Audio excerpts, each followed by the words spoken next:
Our business is about making people happy. You know, the world's a pretty tough place right now. And if we can give them 2 to 2.5 hours of a respite and put a smile on their face, then that's just a really great thing. Hi, this is Chuck Cooperstein. To the cutting dirt down the lane. Yes, there it is. There it is. And the Mavericks are going to win the championship. Radio play-by-play voice of the Dallas Mavericks. And you're watching Voices.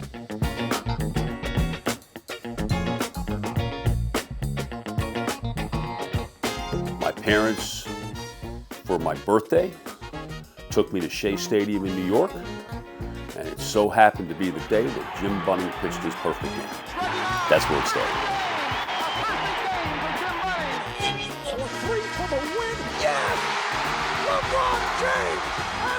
Marv Albert.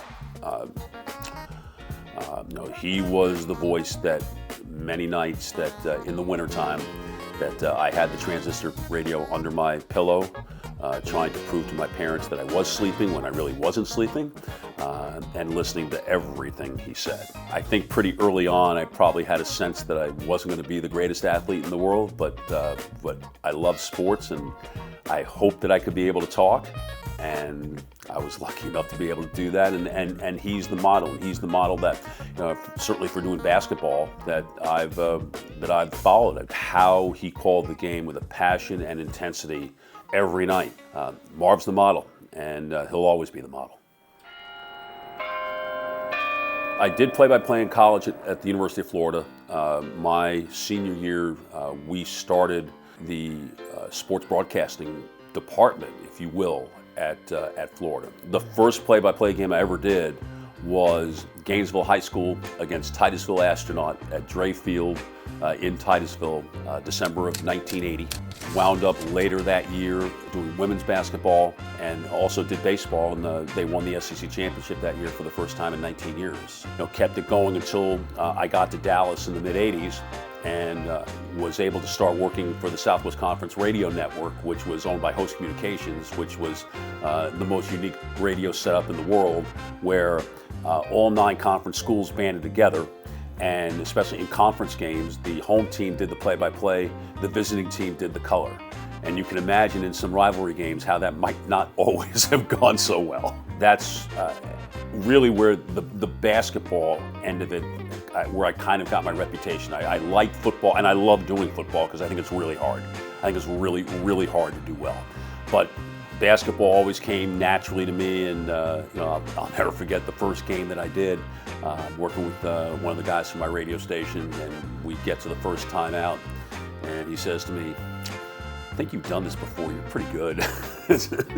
That's really where it started, in the mid-'80s there. And Host Communications had an adjunct office in Dallas in 1991 when they started doing a second round of the NCAA tournament. I was called and asked to do that. Did it for 15 years. Added football, did a lot of national college football. I went back and also did TCU for 3 more years. And then in 2005, I happened to be in the right place at the right time. My radio station was already carrying the games, and the Mavericks were ready to make a change, moving Mark Followell up to television. And I told my boss, I said, I want that radio job. I want this one, because there was a chance about 8 years earlier for me to apply for the Mavericks job, but I had just taken another job, and I wasn't going to tell those people I'm not leaving unless I'm actually leaving. I'm not going to interview for the job. And they wanted me to interview, and I told them no. And I never thought that I'd be able to get a second chance, but I got the second chance. And fortunately, it's that second chance has lasted 20 years now. Mavs radio voice Chuck Cooperstein, our guest tonight. NBA free agency opens at 11 o'clock. Personally, the fact that radio, it is my show. I pretty much call the game as I see it. I take the breaks and do the reads when I want to, as opposed to working for someone who's got a higher power than you on television. There's so much to answer for. But on television, where the score is always there, the time is always there, the picture is there, people can see that. The analyst's role on radio is somewhat limited because we are your eyes and ears, and we need to tell you where the ball is, what everything looks like on the floor. So they they are different. They're both great. I always kind of gravitated toward radio, but you know, if somebody wants me to do some TV, I'm okay. I'll do that too. They are the NBA champions for 2010. One phrase that I'm probably best known for, certainly in Dallas, is when the Mavericks won the championship in 2011. And you know, when I said they scaled the NBA mountain and planted their flag. The Mavericks have scaled the NBA playoff mountain and have planted their flag. There's nothing harder than getting to the top of the mountain. You know, so many people, you know, hope to get there, but they fall just short. And then, you know, what did Edmund Hillary do when he climbed Everest? He planted his flag, and that's what the Mavericks did. And a lot of people still, you know, to this day, you know, 14 years later, you know, come up to me and say, you know, I'll always remember where I was when I heard you say that. Even that long ago, and you hear that, you're pretty taken by it. Our business is such, Jason, that we, you know, we generally are doing something that make people happy.